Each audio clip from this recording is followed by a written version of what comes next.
नमस्कार दोस्तों। आज की इस वीडियो में आप लोगों का एक बार फिर से स्वागत है। दोस्तों, पिछले 45 वर्षों में भारत और चीन के बीच में जो सीमा विवाद है वो सबसे अभी निचले स्तर पर है और बीच का जो टेंशन है वो सबसे उच्च स्तर का है। दोस्तों, इस वक्त देश में hashtag boycott Chinese product ban on China काफ़ी ट्रेंडिंग में है। आपको टेलीविज़न पे अगर आप खोलिएगा तो आपको लोग टीवी तोड़ते हुए, खिलौनों को जलाते हुए, सी जिनपिंग के बैनर और पोस्टर को लोग जलाते हुए आपको नज़र आएंगे। लेकिन दोस्तों, मैं आपसे पूछता हूँ कि क्या ये सब करने से हम सफल हो पाएंगे? क्या हम चीन को नुकसान पहुँचाएंगे और क्या हमारे ये सब करने से चीन को कुछ फ़र्क पड़ेगा? तो दोस्तों, इस सभी क्वेश्चनों का आंसर है मेरी तरफ से तो बिल्कुल भी नहीं। चाहे हम कितना भी टीवी तोड़ लें, वो हमारे घर का टीवी जाएगा, हमारा पैसा बर्बाद होगा। हम सी जिनपिंग का बैनर जला लें, उनका पोस्टर जलाएं, हम खिलौनों को जलाएं, इससे नुकसान हमारा ही होगा। चाइना को इससे कुछ फ़र्क नहीं पड़ने वाला, वो सामान बेच के जा चुका है। तो दोस्तों, कुछ देर के लिए इमोशनली हमको थोड़ा सा शांति ज़रूर मिल जाएगा, हमें सुकून मिलेगा कि हमने चाइनीज़ सामान को तोड़ा है, लेकिन ये करने से चाइना को कुछ फ़र्क नहीं पड़ने वाला है। तो दोस्तों, आज की इस वीडियो में मैं इसी टॉपिक पे बात करने वाला हूँ कि हम ऐसा क्या करेंगे जिससे चाइना को नुकसान पहुँच सकता है।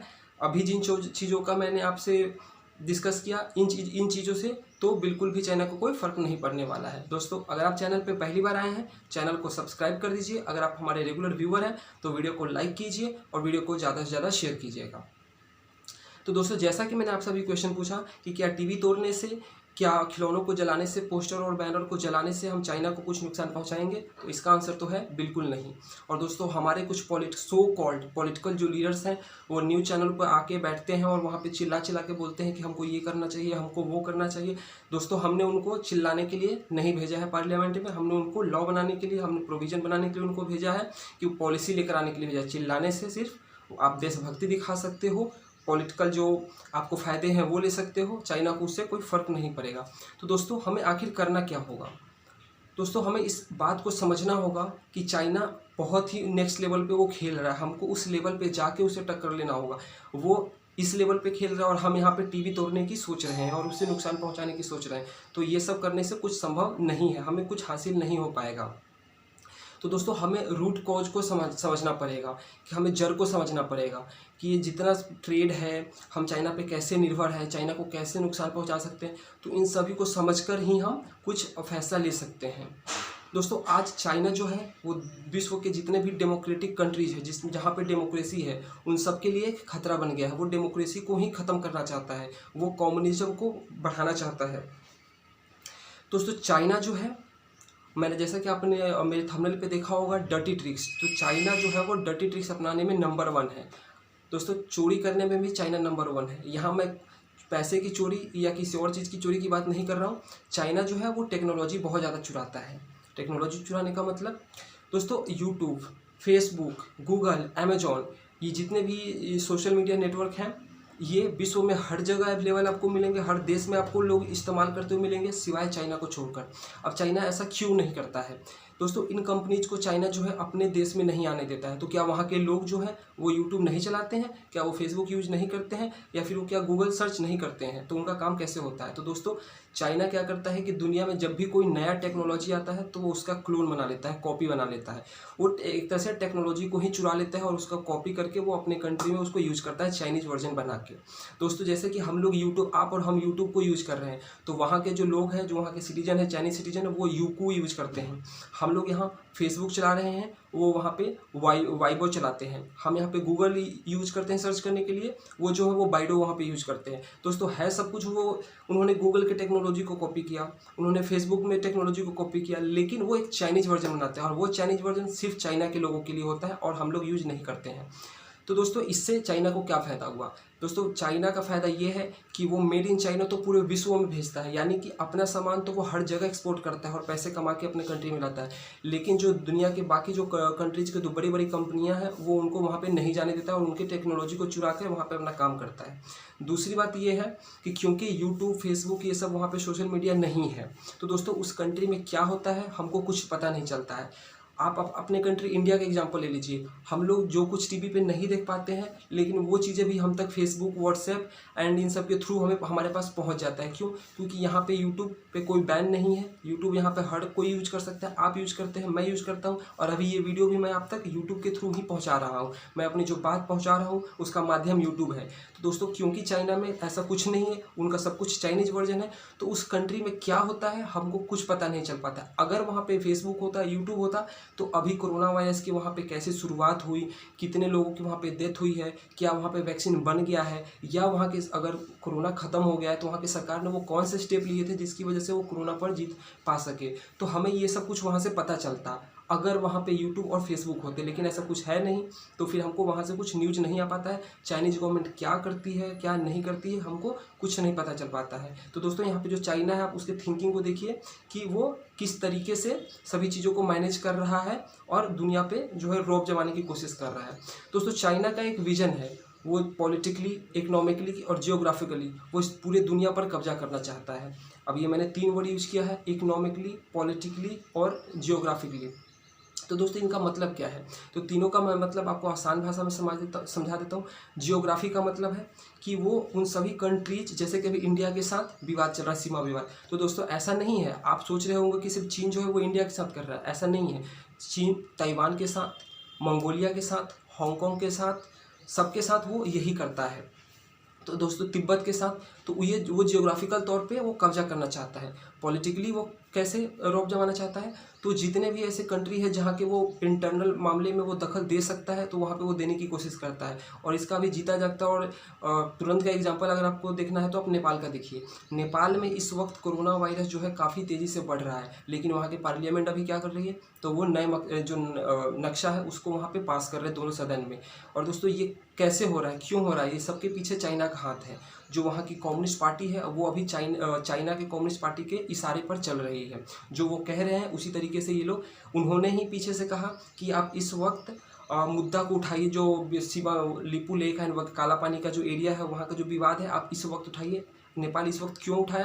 क्योंकि पीछे से चाइना का इशारा आया था। और दोस्तों, इसी वजह से चाइना ने अभी इंडिया के खिलाफ एक स्टेटमेंट दिया था कि इंडिया का सिर्फ हमसे, हमारे साथ ही सीमा विवाद नहीं है, इंडिया के पाकिस्तान के साथ भी है, नेपाल के साथ भी है। यानी कि पहले उसने नेपाल को आगे किया, फिर पीछे से वो अपना विवाद चालू किया, ताकि बाद में वो ये कह सके, वो इंडिया को दुनिया के सामने गलत साबित कर सके कि इंडिया का सिर्फ हमारे साथ ही नहीं, वो बाकी देशों के साथ ऐसा कर रहा है। लेकिन रियलिटी ये है कि ये काम चाइना का है। चाइना का लगभग हर देश के, उसके आसपास जितने भी कंट्रीज है, उसका सबके साथ सीमा विवाद है।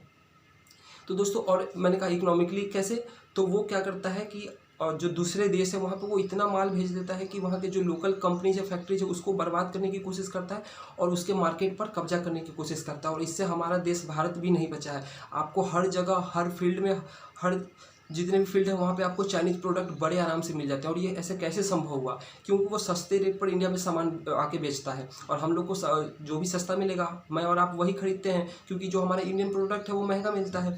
और दोस्तों, इस तरीके से वो जो वहाँ का लोकल मार्केट होता है उसको पूरा ख़त्म कर देता है, और वहाँ पर वो उसका मोनोपोली चलने लगता है फिर, क्योंकि जो भी माल बिकता है वो चाइनीज़ का बिकता है। और दोस्तों, ये कैसे संभव है? क्या हम सस्ते दामों पर सामान हमारे इंडियन कंपनी नहीं बना सकती है? दोस्तों, बना सकती है, लेकिन इसके लिए हमको इंसानियत को भूलना होगा, हमको इसके लिए अपने कॉन्स्टिट्यूशन को भूलना होगा। दोस्तों, ऐसा मैं क्यों कह रहा हूँ? क्योंकि हमारे यहाँ मिनिमम वेज का कोई एक कॉन्सेप्ट है कि एक लेबर को एक दिन इतने, इससे कम आप नहीं दे सकते। अगर आप देंगे तो आपके ऊपर केस हो सकता है, FIR हो सकता है। लेकिन दोस्तों, चाइना में ऐसा कुछ नहीं है। वहाँ का पॉपुलेशन इतना ज़्यादा है कि वहाँ पे लोगों के पास नौकरियाँ नहीं होती है। तो वहाँ की जो सरकार है, ऐसा नहीं है कि हम लोग सिर्फ चाइना से तंग हैं या फिर बाकी दुनिया को चाइना जो है वो तंग कर रहा है। खुद जो वहाँ के लोग हैं वो भी चाइनीज़ गवर्नमेंट से परेशान है, क्योंकि उनका बात नहीं सुना जाता है, उनके राइट को, उनका शोषण किया जाता है। अब वहाँ पे बहुत ही कम पैसे में बहुत सारे लोग अवेलेबल होते हैं काम करने के लिए, क्योंकि वहाँ की आबादी ही इतनी है। तो कम पैसों पर ये ज़्यादा सामान बनवाते हैं और पूरे वर्ल्ड में ये बेचते हैं, और उन कंपनीज को ये सब्सिडी देते हैं जो कि ज़्यादा से ज़्यादा एक्सपोर्ट कर सके। यानी कि वहाँ की जो कंपनीज है उनको गवर्नमेंट की तरफ से एक प्रोत्साहन मिलता है कि आप ज़्यादा से ज़्यादा सामान को चाइना से बाहर भेजें। तो दोस्तों, इस तरीके से सस्ते दामों पे वहाँ पे वो बनाता है, और बाकी पूरे दुनिया में, सिर्फ इंडिया में ही नहीं, विश्व के और भी बहुत से ऐसे मुल्क हैं, लगभग सभी कंट्री, यहाँ तक कि US भी, जहाँ पे चाइना अपना सामान बेचता है। तो दोस्तों इस तरीके से वो डर्टी ट्रिक्स अपनाता है। इसके बाद दोस्तों चाइना जो है वो किस तरीके से जियोग्राफिकली सब पे कब्जा करता है।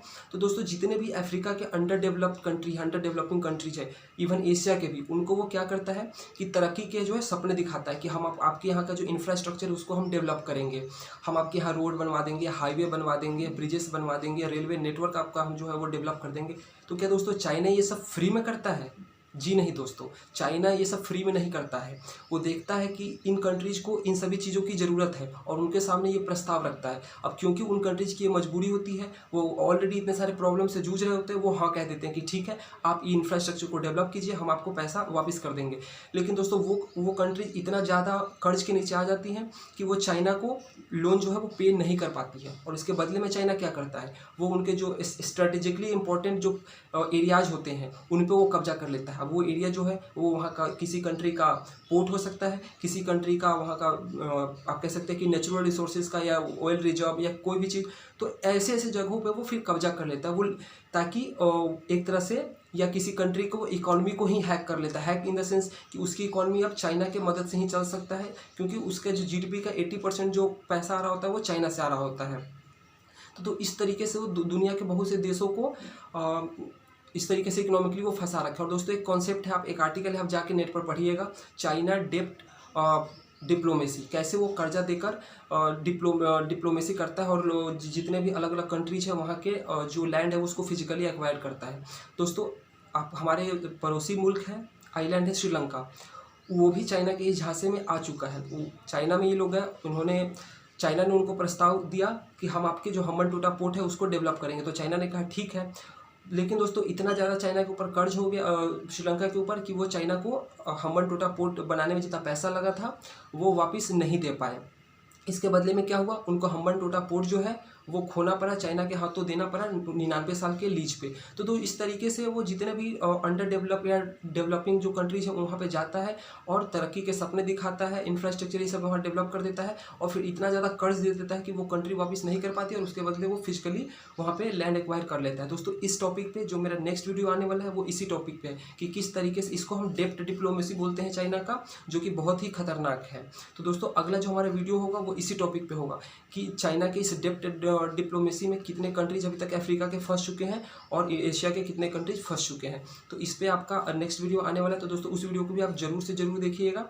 और दोस्तों इस वीडियो में इतना ही, अगले 2-3 वीडियो में हम चाइना से रिलेटेड यही सब चीज़ें लाएंगे और उससे नेक्स्ट वीडियो में आपको मिलेगा, देखने को मिलेगा कि हम किस तरीके से चाइना को जो चाइनीज़ सामान है हम किस तरीके से बॉयकॉट कर सकते हैं, या जो हमारी इंडियन गवर्नमेंट अभी स्टेप्स ले रही है चाइना को सबक सिखाने के लिए वो काफ़ी है कि नहीं। तो दोस्तों इस वीडियो के लिए इतना ही। अगर आपको वीडियो अच्छा लगा है तो दोस्तों आप वीडियो को लाइक कीजिए, कमेंट कीजिए और ज़्यादा से ज़्यादा शेयर कीजिए। चैनल पर अगर पहली बार आए तो चैनल को सब्सक्राइब कीजिए।